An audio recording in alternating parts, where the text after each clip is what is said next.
buenas tardes a todas y todos. Queremos agradecer al decano de la Facultad de Economía y Negocios, profesor Oscar Larrache, por su presencia el día de hoy. Agradecemos a Francisca Solar, nuestra invitada, y también a Daniel Cruz, artista visual y director del Museo de Arte Contemporáneo y también docente de nuestra facultad. Les damos la bienvenida a este primer evento del ciclo Cultura de la FEM, Mentes que Inspiran. Este ciclo nace con el propósito de que podamos tener instancias para compartir con quienes se dedican no solo a profundizar en las artes y la ciencia dentro de sus líneas de investigación, sino que también a comunicarlas a través de la literatura y otras actividades. El ciclo nace en el marco de los electivos de entorno social y científico y contamos con estudiantes de estos cursos y también fue un ciclo que se abrió al público general, no solo de la universidad, sino que a quienes quisieran venir a compartir con nosotros a la facultad. Invitamos al decano a dar las palabras de inicio de este ciclo y de la charla.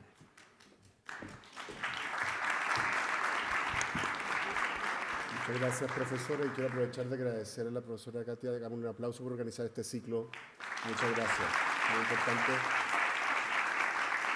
Muy importante que hagamos este tipo de cosas. La gente no se acuerda porque ustedes son muy jóvenes, pero cuando yo fui director del pregrado hace 12 años atrás, establecimos una cosa que se llamaba Mudarte, que era para promover básicamente un mayor contacto con distintas formas de arte entre los estudiantes de la facultad. De ahí quedó el coro y una serie de otras cosas. Pero bueno, vamos a hacer un nuevo intento ahora. Buenas tardes a todos y todas. Bienvenida, Francisca, a esta facultad donde normalmente hablamos de tasas de interés y no de elfos. Quiero empezar confesando algo que quizá no debiera confesar un decano. Yo leí El ocaso de los altos elfos. Sí, y además ella no se acuerda, pero ahora le voy a recordar algo. Cuando todavía circulaba como fanfiction, alguien me dijo que era ofensivo decir fanfiction. ¿Es ofensivo decir? No, ya. Cuando circulaba como fanfiction, por si acaso, para que ustedes sepan, cuando comenzó muy precozmente como escritora, hacía fanfiction. Este era un fanfiction. ¿Qué es un fanfiction? ¿No? Un fanfiction es cuando alguien escribe algo relativo a una serie, Star Wars, pero hace su propia novela, digamos, eso es. Y en este caso es Harry Potter. Esto es mucho antes de que el mundo editorial se diera cuenta de que tenía entre manos una escritora de verdad, ¿no? Y lo digo con orgullo, no con vergüenza, aunque sé que en ciertos círculos de la profesión económica confesar que uno leía fanfiction de Harry Potter es en vez de decir que estoy, no sé, en desacuerdo, de acuerdo con la curva de Laffer, no sé, es un problema. De hecho, la autora no se acuerda, pero Francisca y yo ya tuvimos un primer encuentro. Hace años, en una actividad de fotos de la editorial Planeta, ¿sí? Creo que fue para el lanzamiento de Los últimos días de Clayton y compañía, creo. Un thriller gótico en el siglo XIX que se publicó el año 2019. Había una actividad en que teníamos que sacarnos fotos, yo por un libro y había otros autores. Y recuerdo perfectamente su cara cuando le dije que la seguía desde el fanfiction, ¿no? Una mezcla de sorpresa y sospecha, como quien descubre que el auditor de cuentas también coleccionaba cómics, ¿no? Algo así, me dijo algo así como tú, un economista, así como la dejé, ¿no? Quedó tambaleando un rato, ¿ah? Así que ahí aprendí una lección que después he repetido en cada clase de economía política, como lo saben mis alumnos, ¿no es cierto? Que los supuestos del Homo economicus, esa criatura sin imaginación, sin épica, sin elfos, son, con perdón de mis colegas más ortodoxos, una simplificación bastante empobrecedora del ser humano. Yo prefiero pensar que somos animales que necesitan tanto el equilibrio general como el desequilibrio narrativo. Las dos cosas. Keynes leía a Virginia Woolf, ¿no? Yo leo a Francisca Solar, con el debido respeto a Keynes y Virginia Woolf, ¿no? Cada época tiene sus vicios razonables. Y quiero decir algo más, esta vez sin ninguna ironía, leí el buzón de las impuras. De hecho, le pedí a la autora que me lo autografiara, a pesar de que estaba autografiado cuando me lo vendieron, porque ella firma en la librería. Bastante cerca de cuando salió, que fue un éxito editorial, entre otras cosas, y tengo que confesar que me sorprendió de una manera distinta, porque yo estaba acostumbrada a la autora más joven de fanfiction, ¿no es cierto? Que tiene su código, tiene su manera, que hay ciertos códigos ahí, y esto ya no es así, ¿no es cierto? Porque esto es una novela histórica hecha y derecha, una reconstrucción histórica hecha, o sea, que se nota que hay investigación, esto no es así simplemente lo que a uno se le ocurre, urdida con oficio, ¿no es cierto? Y que trata a las mujeres estas que se quemaron en el famoso incendio de la compañía, ¿no es cierto? El famoso incendio que fue un hecho traumático para toda la sociedad chilena, de hecho, fue mucho más allá, fue una cosa muy terrible. Y que se mete además en forma muy inteligente con la política de la época, los personajes políticos de la época, los personajes empresariales de la época incluso aparecen, y la política interna de la iglesia, ¿no? Los jesuitas, esto. Es bien interesante cómo lo hizo. Así que hay una arquitectura narrativa que exige investigación, paciencia y control de la voz, ¿verdad? Porque lo otro que me sorprendió es que había mucha disciplina. Se dio algunos gustos, pero pocos. Esa es como la impresión que tengo, ¿ya? Es para decirlo en el vocabulario de mi oficio, un salto en calidad institucional, de la escritura espontánea, más como inspirada por un fan, ¿no? Que le gusta un universo, a la escritura que se hace cargo de sus fuentes, de sus consecuencias y hasta de sus efectos en la política pública, porque este libro llegó al Congreso, increíblemente. Así que, Francisca, además de venir a saludarte, bueno, traje mi ejemplar para que me lo firmen, ¿no es cierto? Y vengo a confesar que soy un fan.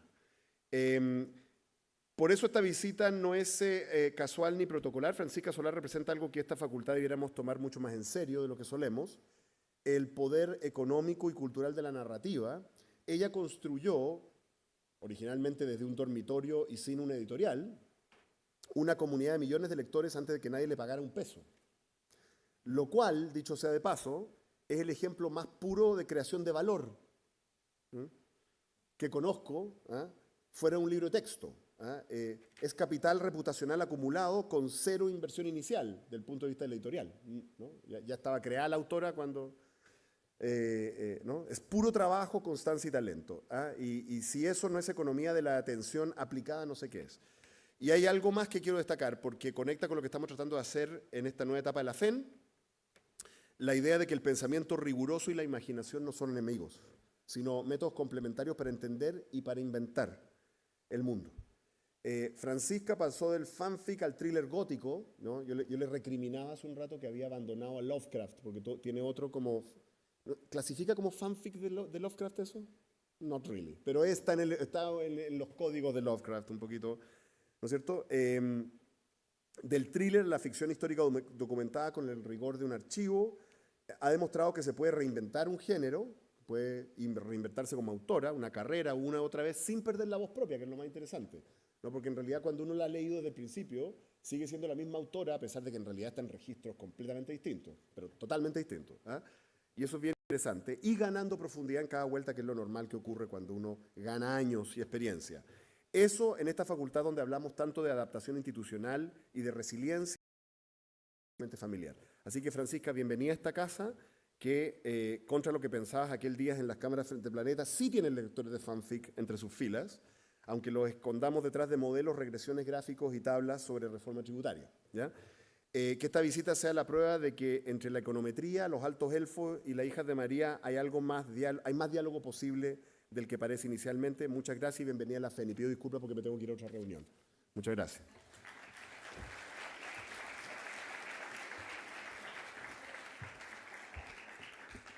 Muchas gracias, decano, por el tiempo invertido, ¿no es cierto?, en venir a hacer el lanzamiento del ciclo y de esta charla, y por las palabras. Y entonces invitamos ahora a nuestra invitada Francisca Solar para que nos pueda compartir su charla sobre ficción histórica. Adelante, Francisca. Un aplauso, por favor.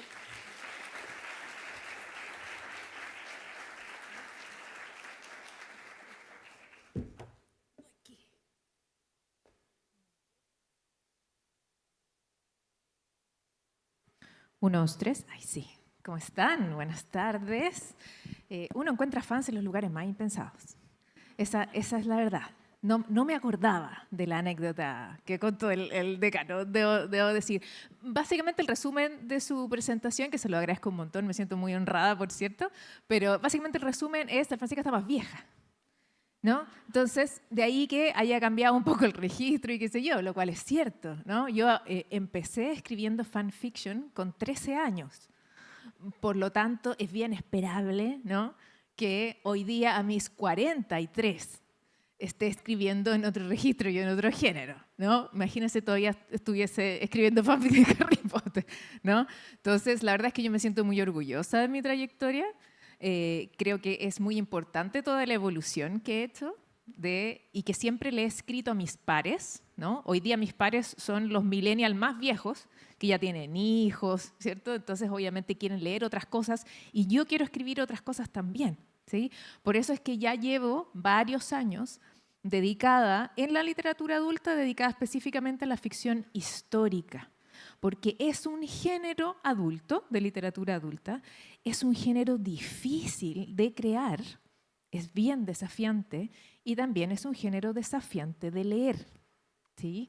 Por eso me interesaba tanto contarles esto a ustedes, porque son un público que no es el habitual. A mí siempre me invitan a hablar a las facultades de humanidades, ¿cierto? Ciencias sociales, de sociología, ¿no? No me invitan mucho a economía. Entonces, me parece fantástico el auditorio que tengo hoy frente a mí. Les agradezco muchísimo el interés, además, porque hay mucha gente, así que muchísimas gracias.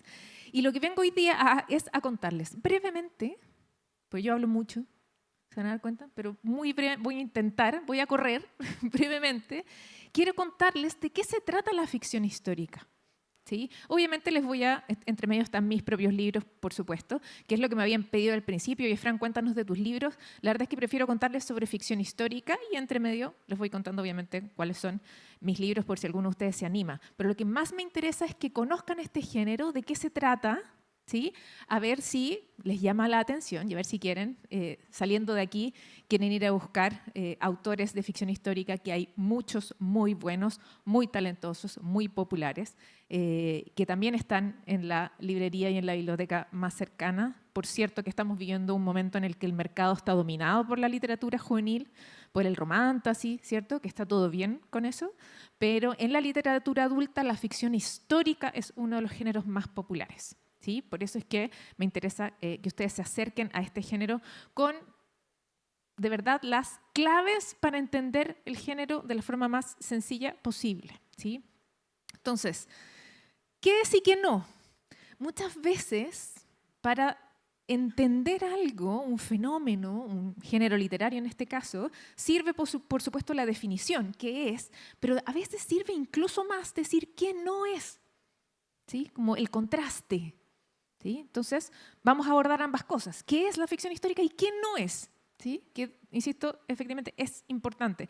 Ahí están mis 4 novelas históricas que tengo publicadas hasta el momento.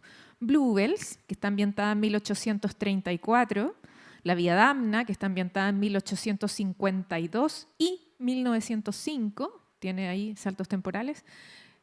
El buzón de las impuras, que es mi libro más famoso, 1863, y Los últimos días de Clayton & Co., 1889.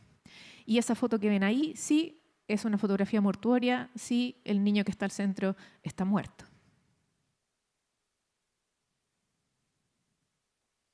En serio. La fotografía mortuoria o fotografía post-mortem fue una práctica real que está ampliamente documentada, desarrollada durante la segunda mitad del siglo XIX, también en Chile, porque hay, por supuesto, una colección de fotografía mortuoria en Chile que está en las manos del Museo Histórico Nacional. Es real. ¿Y por qué les muestro esto? Es porque esta es la base de la ficción histórica.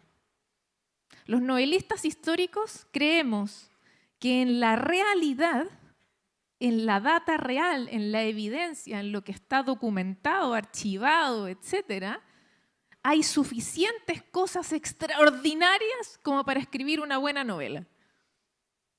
No necesito inventar nada muy extrambótico. La realidad ya me lo provee. Como por ejemplo, que sacarle fotos a gente muerta era popular. Y además, por supuesto, a la persona muerta había que hacerla pasar por viva. Fue real, suficiente para una novela. ¿Sí? Entonces, eso es lo primero con lo que se queden, con lo que quiero que se queden de la ficción histórica, que en la realidad hay suficientes elementos extraordinarios como para escribir una buena novela. ¿Sí? Es, insisto, una de las banderas de los novelistas históricos. Entonces, ¿qué es? Es un género literario, ¿no? ¿Qué es un género literario? Piensen que es una etiqueta, es una categoría dentro de la literatura, ¿sí? Es como una bolsita de elementos que va distinguiendo tipos de novelas, ¿sí? Entonces, la ficción histórica es una de esas etiquetas, es un género literario, que toma como base y contexto los datos y sucesos reales de una época histórica pasada. En cristiano, el novelista histórico va hacia el pasado, hacia cualquier momento del pasado, hacia cualquier hito del pasado que esté documentado, que tenga evidencia de que de verdad ocurrió, y la novela la van a ambientar en ese momento, en ese periodo, con esa información, ¿sí? Por lo tanto, también algo muy importante que hay que saber de la ficción histórica es que el novelista histórico, en general, porque siempre hay excepciones, el novelista histórico se caracteriza por ser un gran investigador. Para poder escribir novela histórica hay que investigar muchísimo, porque hay que manejar un volumen muy grande de información. Nombres, lugares, fechas, sucesos, unir puntos. Hay que leer muchos libros, hay que leer papers, hay que leer tesis doctorales de otros para entender muy bien el momento histórico y así poder contextualizar la novela de la mejor manera. ¿Sí? La segunda parte del párrafo es todavía más importante. Dice, incorpora elementos ficticios, esto es importante, ya sea personajes o eventos, que sean coherentes con la temporalidad elegida y que permitan libertad creativa al autor. De nuevo, en cristiano y en fácil, hasta la primera parte era un libro de historia cualquiera. ¿Sí? Ir al pasado, ir a un momento del pasado, escribir una historia en un contexto o ambientación del pasado. Eso puede ser una biografía, puede ser un ensayo. Cuando empieza la novela es cuando incorporo elementos ficticios. Un personaje ficticio, diálogos ficticios, escenas ficticias. Pero no pueden ser cualquiera. Esos elementos ficticios tienen que ser coherentes con ese momento específico histórico en el que voy a ambientar mi novela. ¿No? Más en simple, el novelista histórico no puede inventar cualquier cosa que se le venga en gana. Para eso está la fantasía. ¿Sí? Que todo bien con la fantasía. ¿Sí? Yo perfectamente puedo escribir una novela, por ejemplo, ambientada en 1850 en Chile, y decir que en ese momento nos gobernaba un grupo de reptilianos. ¿Que por qué no?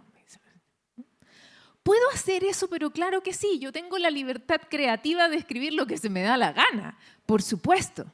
Simplemente una novela con esas características no es ficción histórica.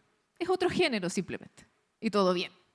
Pero si quiero que mi novela sea ficción histórica, todos aquellos elementos que yo vaya a crear, ¿no? Inventar para la novela, tienen que ser coherentes con el momento histórico, tienen que ser verosímiles.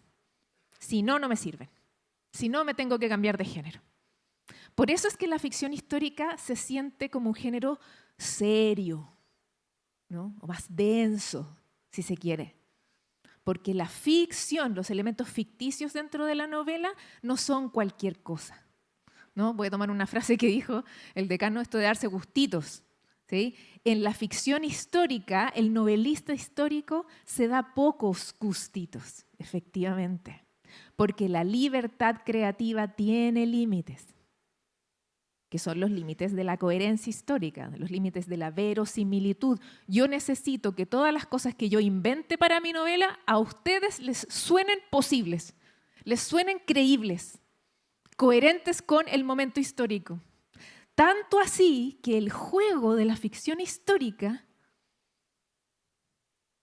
miren la palabra que utilice, juego. Hay un juego al que el novelista histórico los invita al momento de leer la novela.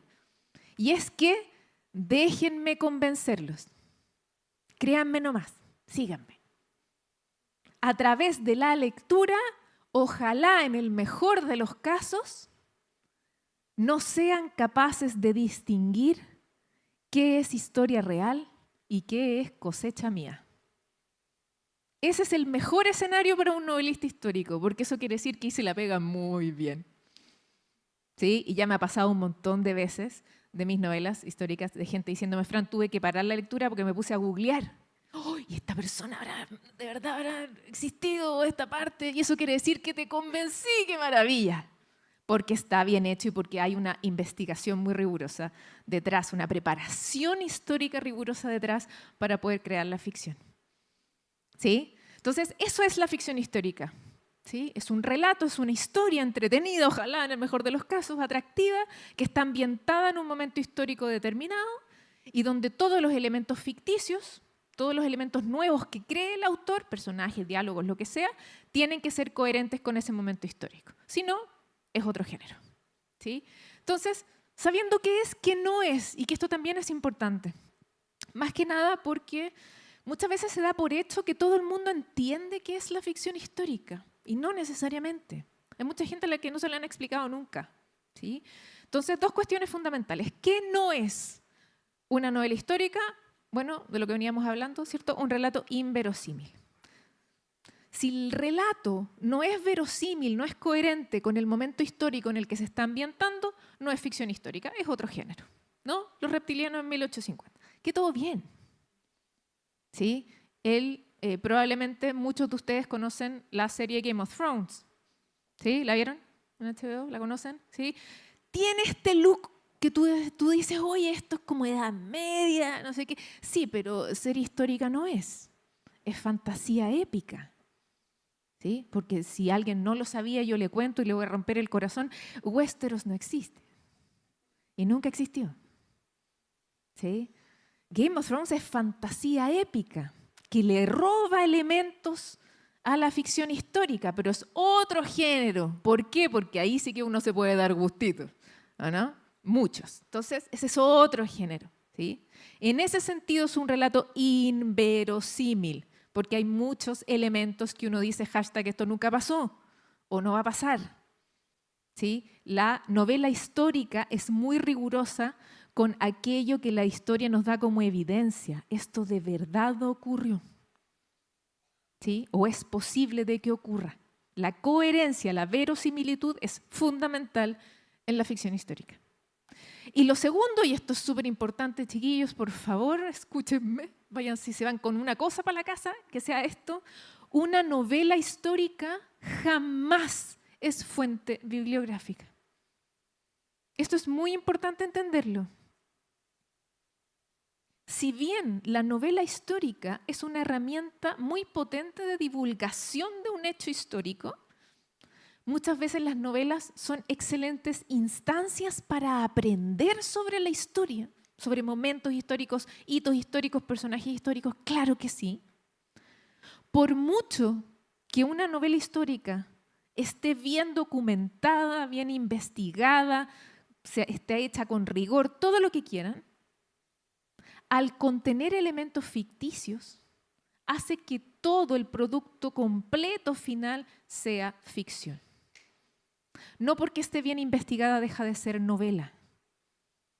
¿Sí? Por lo tanto, es muy importante que si alguno de ustedes lee novela histórica o quiere leer una novela histórica y hay cuestiones dentro de la novela que les llama la atención, un personaje, oh, yo no sabía que esto había ocurrido, oh, qué interesante esto que pasó en el 1940, lo que sea que les haya llamado la atención, anótenlo y tienen que ir a corroborarlo con fuentes externas. Vaya a su biblioteca más cercana o Google. No Wikipedia, por favor, sáltense a Wikipedia. ¿Sí? Búsquense otras fuentes, pero hay que ir a corroborar con fuentes externas. Porque si bien en la novela puede haber muchos elementos absolutamente reales, de verdad ocurrieron, también hay elementos que el autor inventó, que nunca sucedieron. Y ustedes pueden creerlo a pies juntillas. Como decía el profesor Bandera, usted no lo haga. ¿Sí? No lo diga y no lo haga. Una novela jamás es fuente bibliográfica, pero sí los puede llevar a las fuentes primarias. ¿sí? A partir de una de mis novelas, El buzón de las impuras, hay mucha gente que fue a buscar información, documentos, a Memoria Chilena, por ejemplo. memoriachilena.cl, una maravillosa política pública, por favor utilícenla, que es la digitalización de documentos, archivos, mapas, etcétera, de la Biblioteca Nacional. Es gratuita, puede entrar cualquiera de ustedes, ¿sí? Está para nosotros, para todos los chilenos. Ahí está nuestro patrimonio cultural. Vayan a memoriachilena.cl, vayan a buscar todo lo que hay ahí, vayan a investigar. Muchas de las cosas que yo cuento en la novela, el lector, sabiendo que podía ser que no existiera de verdad, fue a memoriachilena.cl a buscar y a ver si efectivamente las cosas que yo les iba contando en la novela eran reales o no. Eso es responsabilidad del lector también, ¿sí? Entender que está leyendo ficción y que puede ser que de lo que está leyendo algunas cosas son reales, pero otras no. ¿Sí? Y esto también es súper interesante, que necesito que se queden sobre la ficción histórica. Yo suelo decir, y con esto en general me agarro a combos porque no es un debate zanjado, que en la ficción histórica específicamente, no suele suceder con otros géneros, pueden suceder, pero no necesariamente, en la ficción histórica específicamente, la ficción no siempre es mentira. Chuta, Fran, ¿cómo? Lo ficticio suele considerarse falso. Y está bien, es como una de las acepciones de la RAE. ¿Sí? Algo ficticio es algo falso. De acuerdo. Estoy de acuerdo con esa premisa. De acuerdo. Salvo en la ficción histórica. ¿Por qué? Porque como en la ficción histórica, yo como autor no puedo inventar cualquier cosa que se me venga en gana. Todo lo ficticio, personaje nuevo, diálogo, escena nueva, lo que sea que yo vaya a crear en mis novelas, tiene que estar construido con elementos reales. ¿Para qué? Para que lo ficticio sea verosímil, para que me crean en este juego que les decía yo de no saber qué es real y qué es ficción. Yo suelo explicar que cuando uno construye personajes ficticios dentro de una novela histórica, es lo mismo que armar un Lego. En toda la investigación que yo hago del entorno histórico en el que quiero hacer la novela, voy recogiendo trocitos. Trocitos de biografías de personas reales, trocitos de lugares, trocitos de sucesos que ya existieron, y con todos esos trocitos armo mis instancias de ficción. De ahí que mis personajes ficticios en mis novelas históricas, muchísima gente cree que de verdad existieron, que eran reales. Y es porque están construidos con elementos reales. Entonces, ¿por qué les digo que en la ficción histórica no necesariamente lo ficticio es mentira? En la ficción histórica, todos los elementos ficticios son representativos de lo real.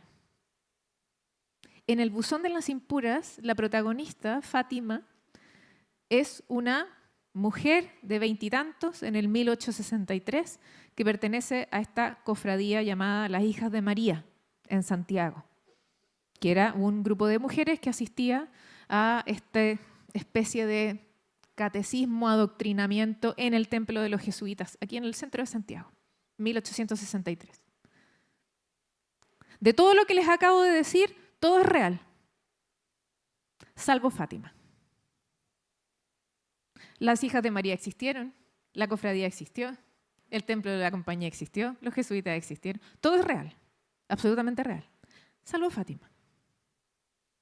¿Mujeres como Fátima existieron? Por supuesto que sí, y tuve que investigarlas profundamente para saber quiénes eran, cómo se vestían, cómo pensaban, qué hacían, dónde vivían, cuáles eran sus familias.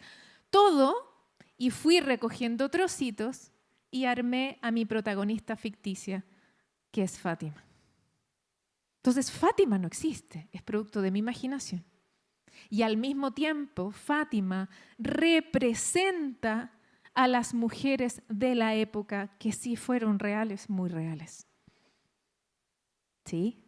Entonces, esto es algo maravilloso de la ficción histórica, que aun cuando, obviamente, dentro de la novela hay elementos ficticios que nunca existieron, que son de mi imaginación, esos elementos ficticios, como tienen que ser rigurosos con el momento, con la ambientación histórica, no pueden ser cualquiera, tienen que ser verosímiles, tienen que estar construidos con elementos reales.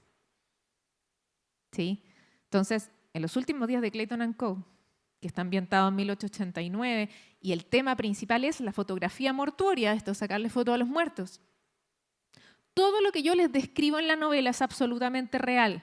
Yo tuve que estudiar todo el proceso fotográfico y de ritual de los estudios fotográficos mortuorios de la época, cómo lo hacían, cuál era la técnica, quiénes eran todas las personas del equipo, cómo se sacaba esa foto, cómo se lidiaba con las familias, cuál era la manipulación de los cadáveres. Todo eso es pura y dura investigación histórica. Y así tal cual se los relato en la novela. Y todo este ritual de la fotografía mortuoria la lleva a cabo un estudio llamado Clayton & Co., que está cerca de Valparaíso en 1889. De todo lo que les dije, todo es real, salvo Clayton & Co. Hasta donde sabemos, hasta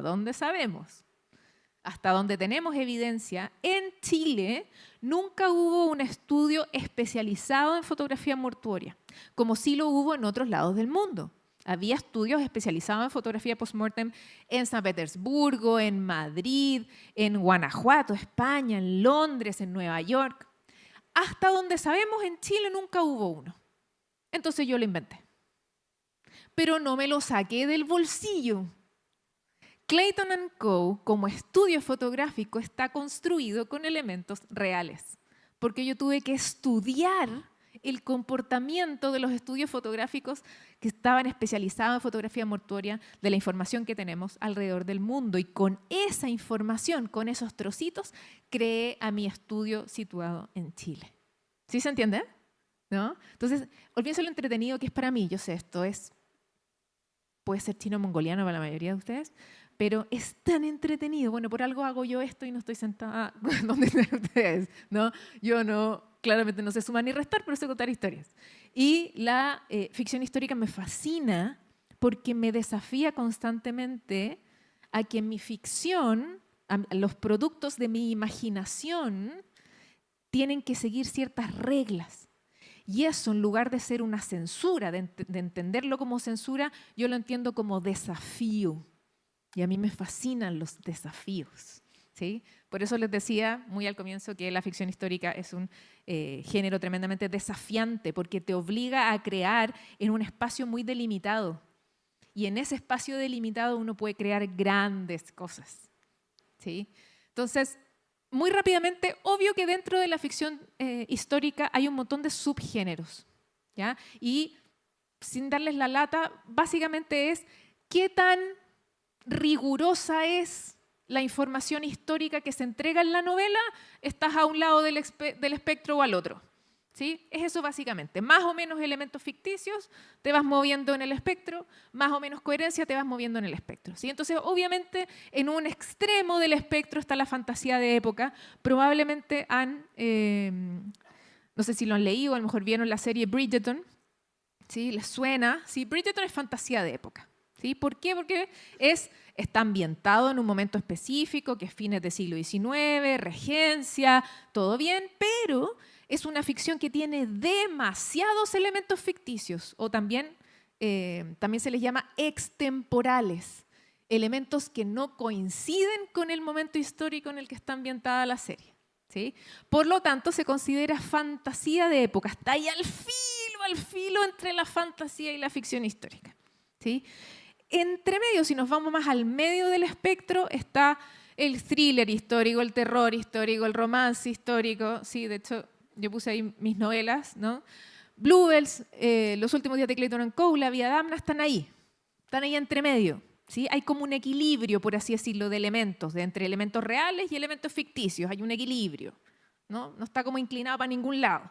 ¿Sí? Entonces logran un nivel de coherencia interna muy interesante y efectivamente este juego que les digo yo de créanme, ¿no? Déjenme convencerlos de que todo lo que les estoy contando de verdad ocurrió, funciona y funciona bien.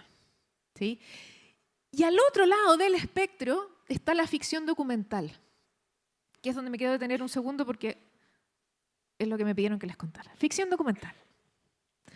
La ficción documental es el subgénero de la ficción histórica que es el más riguroso de todos.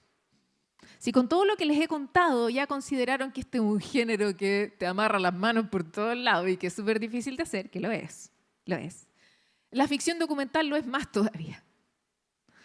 Porque sumado a todo lo que ya les expliqué, ¿no? Que tiene que ser una ficción donde todo lo ficticio tiene que ser coherente, yo no puedo imaginar cualquier cosa, tiene que ser verosímil de acuerdo a la ambientación del momento histórico, etcétera, etcétera.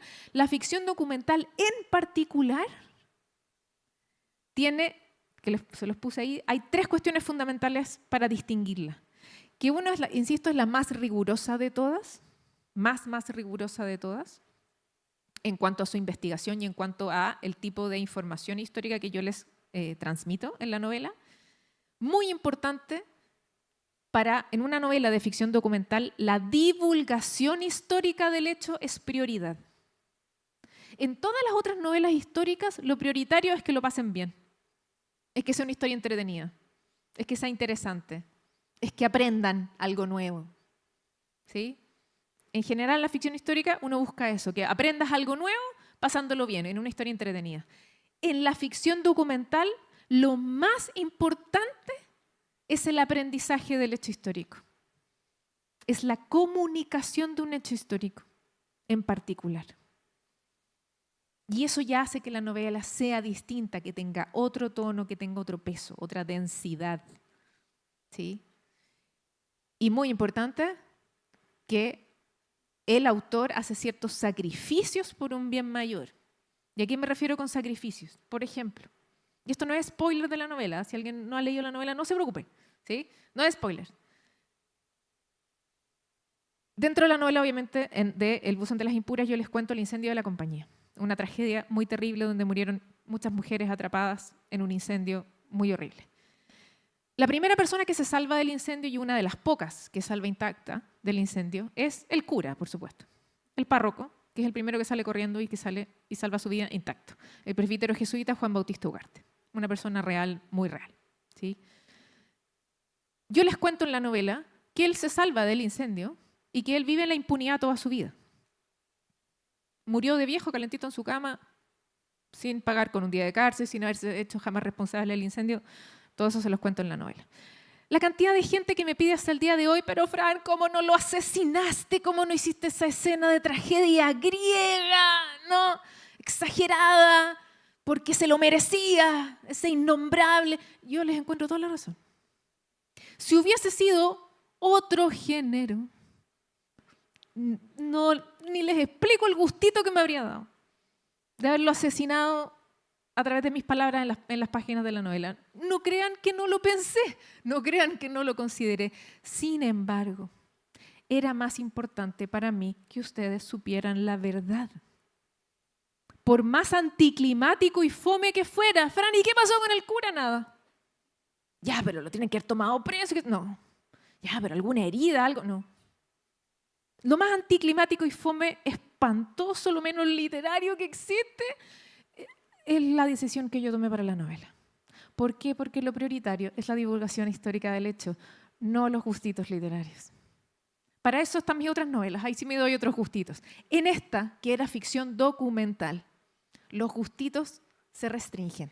Lo más importante es la divulgación histórica. Por eso es que, a pesar de toda la perorata que ya les he dado, de que por ningún motivo los voy a ir a buscar a sus casas, por ningún motivo vayan a tomar una novela histórica como fuente bibliográfica, a pesar de eso, la cantidad de gente que ha tomado El buzón de las impuras como fuente bibliográfica del incendio de la compañía es abrumadora. A pesar de que les digo que no. ¿Pero por qué? Es porque yo sé que se nota adentro la investigación rigurosa. Y de que yo no estaba ahí para darme gustitos, para simplemente entregarles una historia entretenida. Yo necesitaba que supieran qué pasó el 8 de diciembre de 1863, porque en general no nos lo cuentan, nadie nos dice. No es obligatorio contarlo en el colegio. Hay muy poco escrito, investigado al respecto. Yo necesito que lo sepan. Entonces la novela tenía ese peso, ¿no? De de divulgación histórica mucho más allá de simplemente contarles algo entretenido. ¿Sí? Entonces, para terminar, el lector ideal de la ficción histórica, claro, que tenga buena memoria, tiene que retener alta info, tiene que tener buena concentración, diablos, ¿no? Como que todo lo más terrible, sobre todo para esta generación, ¿no? Víctimas de la hipertecnologización de la vida. Pero, y esto es probablemente lo que piensa la academia, y estoy de acuerdo, pero en verdad para mí lo más importante es que el lector ideal de la ficción histórica es alguien que quiera entender, aprender sobre la complejidad de los procesos históricos. ¿Por qué hacemos lo que hacemos? ¿Cómo llegamos a dónde llegamos? Ustedes pueden leer cualquier paper sobre el incendio de la compañía y les van a decir el qué, el cuándo, el dónde, cuánta gente murió, ¿cierto? Los datos duros, por así decirlo. Pero lo que yo hago en el buzón de las impuras es contarles todo el proceso un mes antes del incendio desde la voz de las víctimas, que es lo que no se había hecho nunca. Y a través de la experiencia, las acciones, las decisiones de los personajes que están representando a personas reales de la época, tenemos una comprensión de la tragedia muchísimo mayor que si la leemos en un paper. Porque lo hacemos a través de la emocionalidad del comportamiento social de los personajes, etc. Eso es algo que la literatura puede hacer mucho más que el libro de historia. Por eso hay tanta gente que se acerca a la historia a través de la literatura y no necesariamente a través del libro de historia, que son complementarios, no excluyentes. ¿Sí? A mí me carga esa pelea, ¿no?, del historiador peleando con los novelistas. Vamos hacia el mismo camino por vías diferentes. Yo necesito que después de leer mi novela vayan a los libros de historia.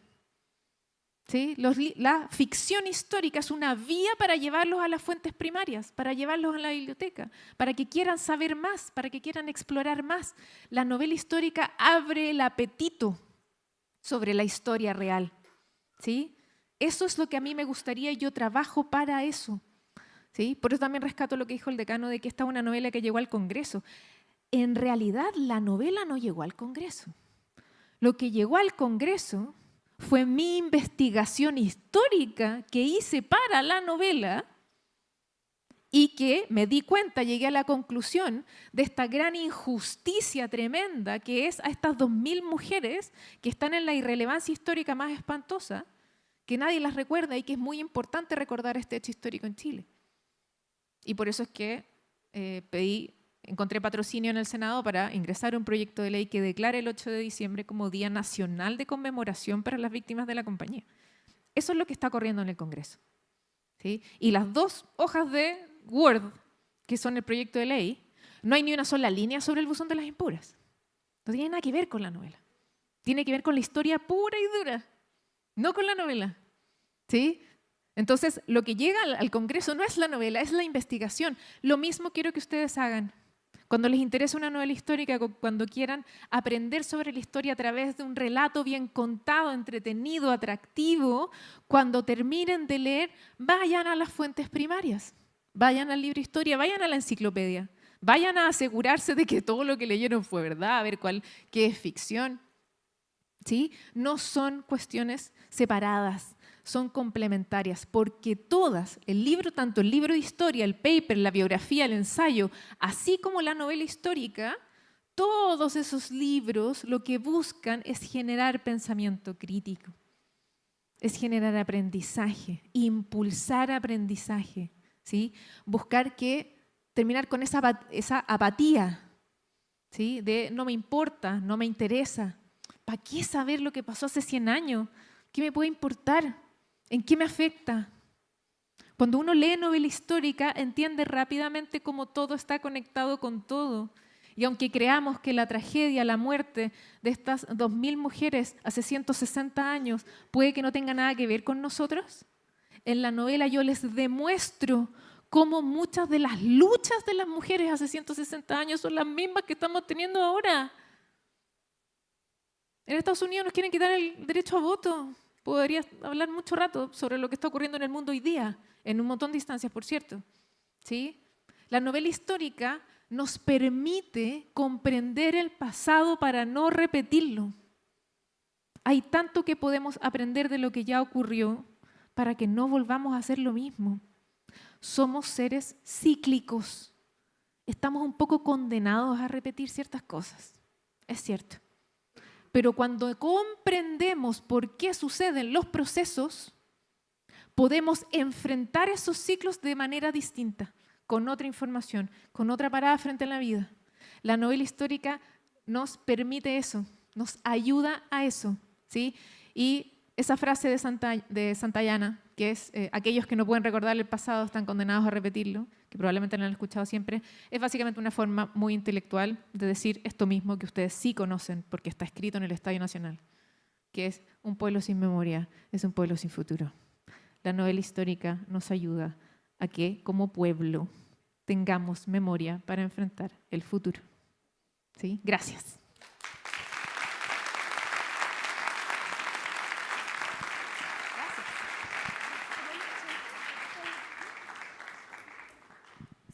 Muchas gracias, Fran. Invitamos a Daniel y te invito a tomar asiento acá.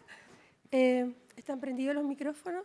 Tenemos tiempo para te vamos a hacer un par de preguntas con Daniel y luego vienen las preguntas del público y ahí están los libros que vamos a regalar y que va a decidir Francisca a quiénes le va a regalar los libros en función de las preguntas que hagan. Tú tienes que decidir para que se inspiren rápidamente. Francisca, preguntarte que inevitablemente con tus últimas palabras uno recuerda a Santa María de las Flores Negras, ¿no es cierto? Y te quisiera preguntar cuál es el papel que tiene finalmente la emoción de cuando yo voy y leo esta ficción histórica respecto a que yo vaya directamente, como tú dijiste, a leer el paper, que es lo que uno suele pasarle a nuestros estudiantes, ¿no es cierto?, para acercarnos desde la emoción a estos hechos históricos y cómo ves tú el papel justamente que tienen las artes, Ajá. de que uno pueda hacer esa reflexión que quizá el paper que uno escribe no la provoca. Yo soy lectora compulsiva de papers y no es chiste. Yo leo mucho, yo leo tesis doctoral para hacer mis novelas. Así que hagan buenas tesis porque alguien la va a estar leyendo, que soy yo. ¿Sí? Me fascina, me encanta. Yo leo todo, hasta manual del microondas. Lo que me sirve, lo estoy leyendo. Entonces, creo que es tan importante leer papers y es tan importante leer investigación cruda y pura. ¿Sí? Creo que es muy importante. Sin embargo, por supuesto que también soy capaz de ver cuáles son los beneficios de aprender historia a través de la literatura. ¿Sí? No voy a volver a la lata, que no es fuente bibliográfica, bla, bla, bla, pero efectivamente uno puede aprender historia a través de la novela, pero claro que sí, por supuesto. Y aquí hay algo fundamental, que también es bien largo de explicar, pero a ver, el resumen ejecutivo es, ya está muy, muy comprobado desde la neurociencia que el aprendizaje sin emoción no queda. Entra y sale. Para que haya verdadero aprendizaje de lo que sea, del tópico que sea, de lo que sea, tiene que haber una emoción aparejada, porque esa es como la gotita que necesita nuestro cerebro para que esa información quede y podamos utilizarla una y otra vez en distintos escenarios. Esto está muy estudiado a nivel escolar. ¿Sí? Esto de que un niño, por ejemplo, con hambre y por lo tanto un niño que se siente mal o que, no sé, que tiene miedo, etcétera, es un niño que no aprende igual a el niño que está perfectamente bien. O, por ejemplo, un profesor que hace reír a sus alumnos, insisto, esto está estudiadísimo, está comprobado, un profesor que hace reír a sus alumnos son alumnos que les va mejor en la prueba porque sienten que aprendieron mejor, se acuerdan más. Y no solo se acuerdan más, la memoria es una capacidad cognitiva, pero otra cosa es el aprendizaje, es realmente la incorporación del contenido, de la información, para poder utilizarla en otros escenarios. ¿Sí? Está absolutamente comprobado cuando la información va aparejada de alguna emoción, es mucho más probable que retengamos esa información y que realmente comprendamos uso o la intención de ese contenido, ¿sí? Entonces, específicamente en el buzón de las impuras, por ejemplo, que quien no haya leído la novela y quiera leerlo, gracias, con pañuelito en la mano. Es una gran tragedia que yo no suavizo. Está hecho para que lloren a mares, ¿sí? Y qué bueno que así sea, porque estoy segura de que todas las personas que leyeron el capítulo del incendio dentro del buzón de las impuras no se les va a olvidar nunca más. Por el poder de la emoción que sintieron, el miedo, la impotencia, la pena. Que uno dice, oye, pero son emociones negativas. No, no hay emociones negativas, decía mi profe. Bueno, yo tengo un máster en neurociencia, por eso lo cuento en neurociencia. Mi profe decía, no hay emociones negativas, que es real. Todas las emociones todas sirven, todas tienen utilidad, todas nos dan cierta información. No solo tengo que hacerlos reír, ¿por qué no? O sorprenderlos. A través de una emoción fuerte, como puede ser la impotencia, como puede ser la rabia, como puede ser la pena, la tristeza, también aprendemos.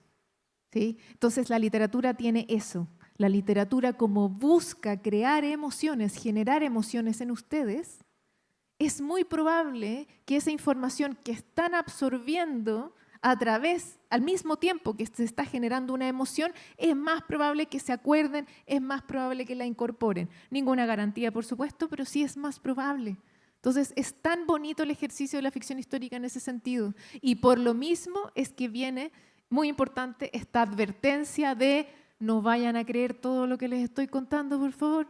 ¿Sí? Porque puede ser que justamente en este ejercicio de la emoción y la información, yo la incorporo como cierta y no necesariamente o no siempre. ¿Sí? Por eso es que hay que tener un poco de precaución de no creer todo lo que lees en una novela histórica, porque puede que haya mucho de verdad, pero también un poco de cosecha del autor. Súper, gracias.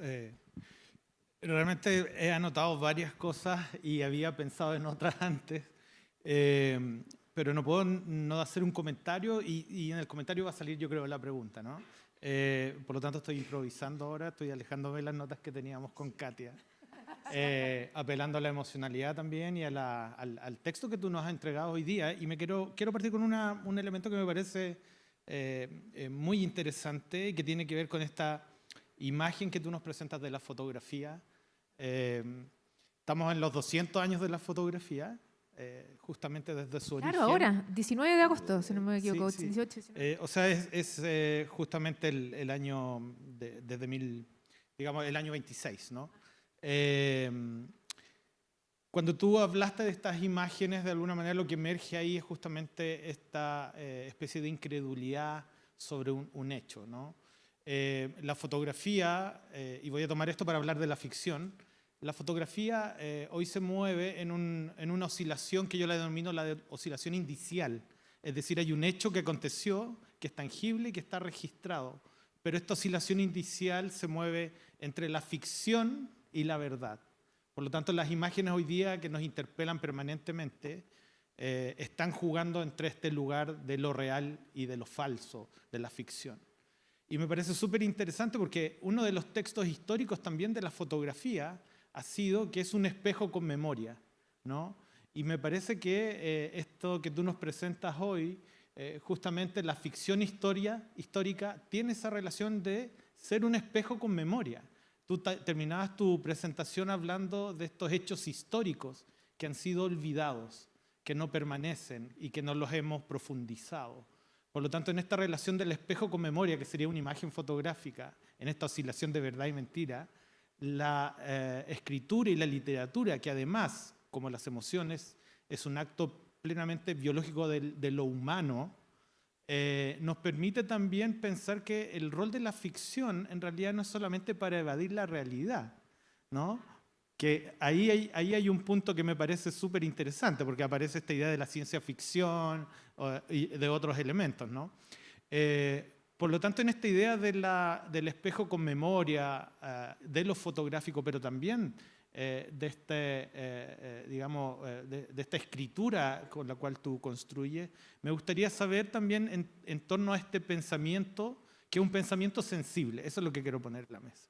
es un pensamiento sensible. Tú dices, leo papers, me documento, pero sin esta autora que tiene una sensibilidad particular, no nos presentaría desde la ficción este nuevo relato. Entonces, este pensamiento sensible tiene la particularidad también de ser un pensamiento situado en contextos, te trasladas, viajas. Me imagino que ocuparás otras estrategias también, quizás, no sé, vestirse de una manera de época. O, ayahuasca. No, claro, no he llegado, todas estas ¿quién otras sabe? figuras posibles. No me cierro a nada. Entonces me interesa saber también esta otra parte más allá de la investigación dura, sino esta parte más sensible, cómo la llevas, cómo la propones también, que finalmente se traduce en esto que nos afecta al leer a partir de estas palabras y nos lleva a este lugar de esta oscilación. Bueno, no podemos olvidar que la literatura es arte, es una disciplina artística, por lo tanto requiere de profesionales con cierta sensibilidad, no hay duda de eso, ¿sí? Piensen que justamente investigando sobre el incendio de la compañía, algo que me sucede rápidamente al encontrar cierta información es que me da una tristeza negra, entro casi en una especie de depresión muy terrible, de decir, ¿cómo es posible que algo tan gigantesco, tan colosal como el incendio de la compañía, donde murió más gente que en el Titanic, que una de las tragedias más importantes de la era contemporánea, esto, chicos, ni siquiera es historia de Chile, es historia universal, que es una tragedia que fue tan impactante que llegó a la portada del New York Times, que se reportó en muchos periódicos de todo el mundo, de distintas nacionalidades, etc. Es algo tan grande y la gran mayoría de los chilenos no tiene idea. Me impactó tanto porque partí yo de mi propia ignorancia. Yo no tenía la menor idea hace poquito más de 2 años. No tenía la menor idea, no había escuchado nunca sobre esto. Y me dolió tanto no saberlo, que fue esa emoción la que me mueve a decir, esto lo tiene que saber todo el mundo. Y yo no voy a volver a contarlo como lo cuentan las 4 fuentes bibliográficas que hay, que es, bueno, se quemó una iglesia, se murió harta gente, qué pena. Dije, no, pues esto hay que contarlo diferente. ¿Quién se ha preocupado de las víctimas? Este incendio fue tan brutal, fue de una violencia tal, que de los más de 2.000 cuerpos solo se pudo reconocer a 7. De ahí que todas esas mujeres, la gran mayoría son mujeres, murieron unos poquitos hombres, unos poquitos niños, pero la gran mayoría de las víctimas son mujeres. Todas estas personas están en una fosa común. No tuvieron funeral, no tienen lápida, no tuvieron funeral, nada. Están en una fosa común. ¿Quiénes de ustedes saben dónde está la fosa? Miren, ¿cómo pueden ser 5 personas de todos los que estamos aquí? La fosa común debería ser casi un hito turístico, debería ser un lugar de peregrinación. El 8 de diciembre es nuestro 8M, por muchas razones. Y la fosa común está ahí completamente desapercibida y ahí hay 2.000 cuerpos. La tristeza profunda que me generó enterarme de esto, según yo, tan tarde, fue lo que me motivó a contarles esta historia y no contárselas de cualquier manera, sino contárselas desde la perspectiva de las víctimas, porque mi propósito con la novela era devolverle la dignidad a las víctimas, a todas estas mujeres que han sido culpadas de su propia muerte por 160 años, porque el relato oficial es, se murieron por los vestidos. Porque eran muy grandes, muy pesados, no podían salir por las puertas, no las pudieron rescatar, se murieron. Y eso no solo es una... es mentira, obviamente es una falaz totalmente. Es un relato misógino a morir. Y que uno al poco andar de la investigación se da cuenta que no fue tan así. Entonces hay una intención en la novela de reivindicar a las víctimas, de devolverles su dignidad y de que miles de chilenos se enteren por primera vez en sus vidas sobre este hito, esta tragedia tan importante en la historia chilena, que se enteren por primera vez en sus vidas a través de la perspectiva de las víctimas, que es lo que no se había hecho antes. Eso, muy probablemente, solo podía hacerlo la literatura. Y no lo habría hecho, probablemente a algún historiador no se le habría ocurrido, que esto no va en desmedro de los historiadores tienen otra pega. ¿sí? Pero la literatura tiene esa capacidad, tiene ese poder de llevarlos a el pasado, por ejemplo, a momentos históricos y sobre todo a comprender esos procesos, llevarlos de la mano de la emoción. Y ese poder que tiene la literatura, no solo yo lo conozco, sino que sé cómo usarlo, ¿no? Es una herramienta, es un poder, ¿sí? Como decía tío Ben, un gran poder conlleva una gran responsabilidad. Efectivamente es un poder que tiene la literatura y por eso es que hay que usarlo de manera responsable, sobre todo en la ficción histórica. Sin duda.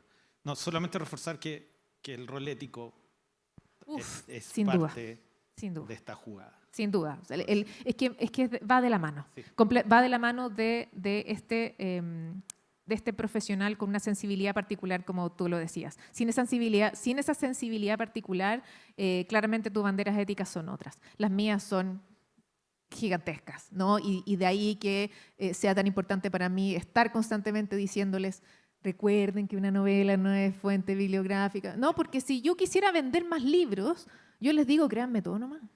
Es total. ¿Sí? Oye, está súper bien reporteado, está bien investigado y qué sé yo, créanme nomás, ¿no? Y genero esta nube rara, leyenda urbana a través de la novela y vendo nomás. Al final es una herramienta de marketing. No, yo prefiero decirles, no, chiquillos, no. Es novela, está bien investigada, el propósito es la divulgación histórica, no me di gustitos, etcétera, etcétera, pero no deja de ser novela. Vayan a las fuentes primarias. Eso es mi rol ético, porque yo considero que el escritor tiene un rol social importante. Y dentro de su rol social, por supuesto que hay una carga ética importante. No todos los escritores lo sienten así y está perfecto. Yo sí lo creo. ¿Sí? Yo sí siento que yo como escritora tengo un rol social y dentro de ese rol social está el poner de alguna manera este como trazado, ¿no? Ético de yo me muevo aquí y de aquí no salgo y de aquí no voy, ¿sí? O esto sí es plausible de hacer, esto no, ¿sí? Sobre todo la ficción histórica requiere de profesionales con ciertas banderas éticas importantes, sí. Muchas gracias. Fran, ¿te parece, Carla, si es que vamos a las preguntas del público y recogemos las preguntas que tú selecciones y después al final responde Francisca, ¿te parece? Recogemos todas las preguntas. ¡Uy, qué hartas preguntas! ¡Qué bueno! Hola, primero que todo, acá. Hola, ¿cómo estás? Agradecerte por la charla. La verdad lo encuentro un tema muy interesante y tengo dos preguntas no tan cortas.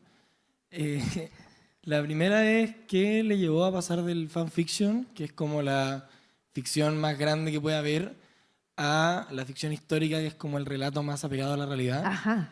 Y la otra pregunta es, a partir de lo que dijeron de que es necesaria la emocionalidad para como inculcar el aprendizaje, ¿cómo crees que la sobreestimulación emocional que genera como el mundo actual qué interesante. afecta a ese aprendizaje que se intenta generar en la ficción histórica y en general en cualquier tema así?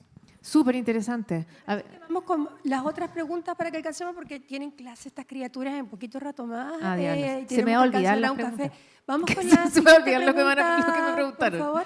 Ahí atrás habían levantado la mano hace harto rato también. están anotando las preguntas porque a mí se me van a olvidar. La Carla nos dice hasta dónde seguimos con las preguntas. ¿Qué pasó? ¿3 preguntas?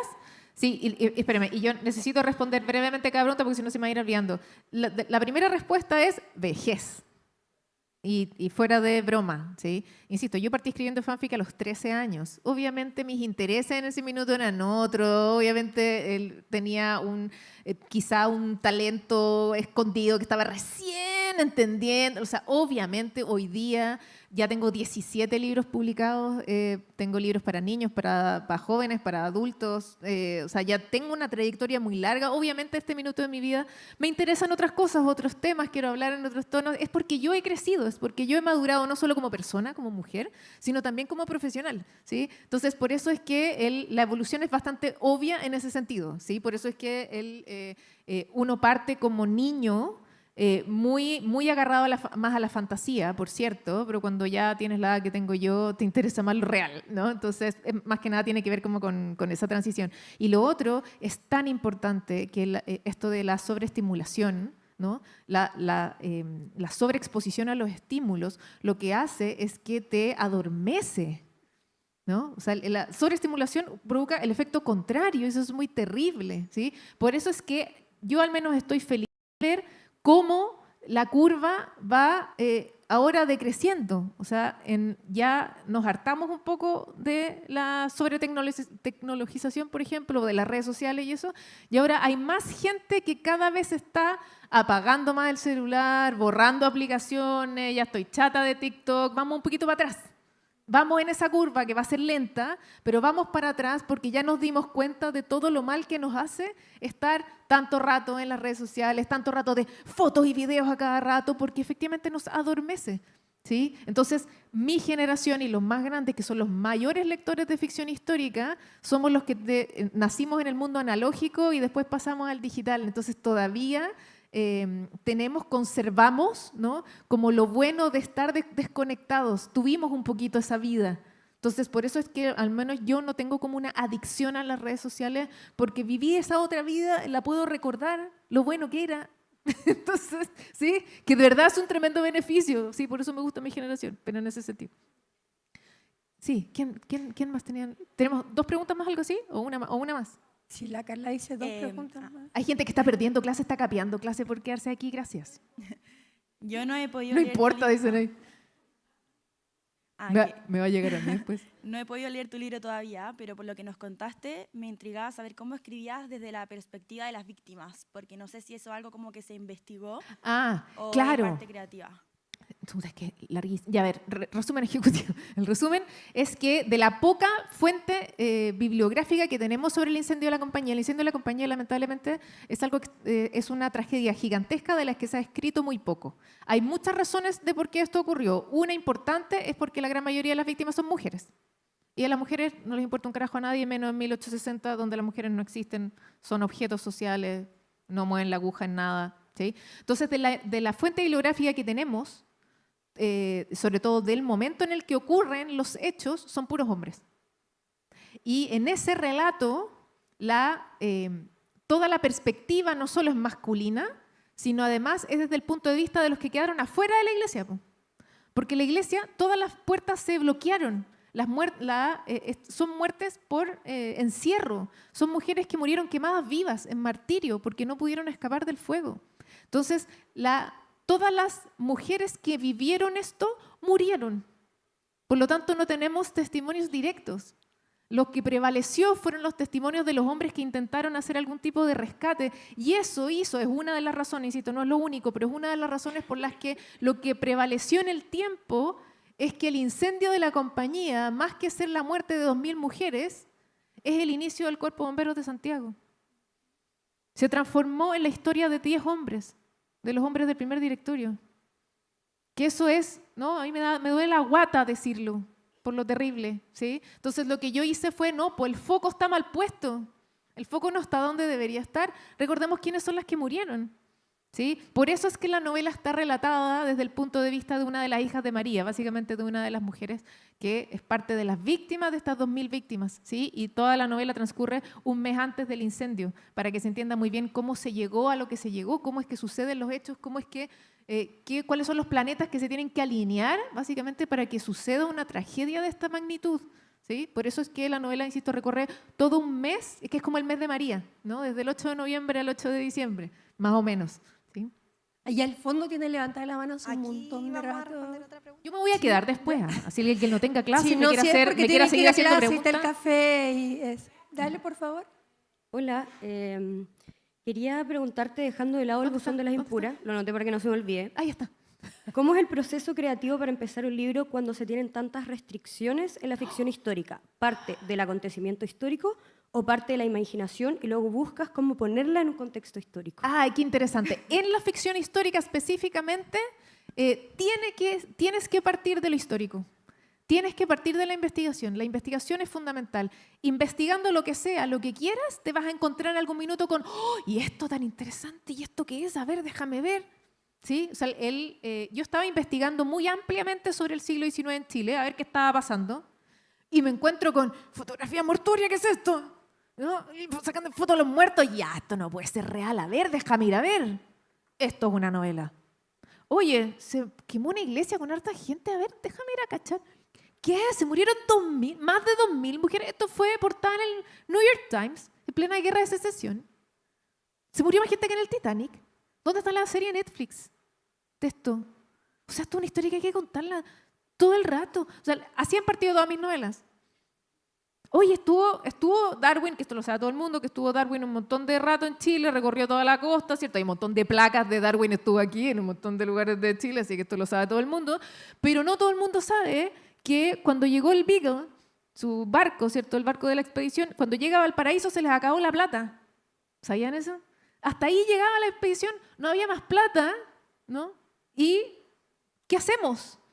Entonces tuvieron que esperar al cónsul británico de la época, que no estaba en Chile para ese minuto, tuvieron que esperarlo 3 meses a que volviera a Valparaíso para que les firmara un documento que les entregara plata de la corona británica para poder seguir el viaje, ¿sí? Entonces estuvo varado el Beagle 3 meses en Valparaíso y en esos 3 meses pasaron muchas cosas, entre ellas que Darwin casi se nos muere. ¿Sí? Que eso tampoco lo sabe todo el mundo. Esos 3 meses tan interesantes de los que yo no tenía la menor idea, dije, ¡ay, qué buena novela es esta! ¿Sí? Entonces, específicamente la ficción histórica parte de la realidad. Y aquí viene este cliché gigantesco del que yo soy fan, que es la realidad supera la ficción. Chiquillos, siempre así. La realidad supera la ficción. Entonces, por eso me encanta investigar, porque en la realidad encuentro todos los momentos, personajes, elementos que yo digo, ¡ay, esto es extraordinario! Esto puede ser una gran novela. ¿Sí? Vamos a entregar entonces los libros de regalo. Quienes quedaron con preguntas y etcétera y se pueden quedar un ratito más, yo no me voy. En el café no podemos voy a ir. seguir, Eso. ¿no es cierto?, haciendo las preguntas. Me pueden Vamos a abordar y regalar me los pueden hacer libros. más preguntas. Jefa, sí, no hay ningún problema. mándenos a las 3 personas que hicieron las preguntas. Ah, se les va a claro, entregar. por supuesto. Pueden pasar Me quitaron un adelante, estrés. entonces, Gracias. Para poder entregar los libros a estas 3 preguntas y agradecemos con un gran Gracias, aplauso muchas gracias. a Francisca. Gracias. El regalo de la Francisca. Y les agradecemos también a ustedes por haber venido a escuchar esta charla y pueden pasar al café ahora. Y a Daniel también. Hola,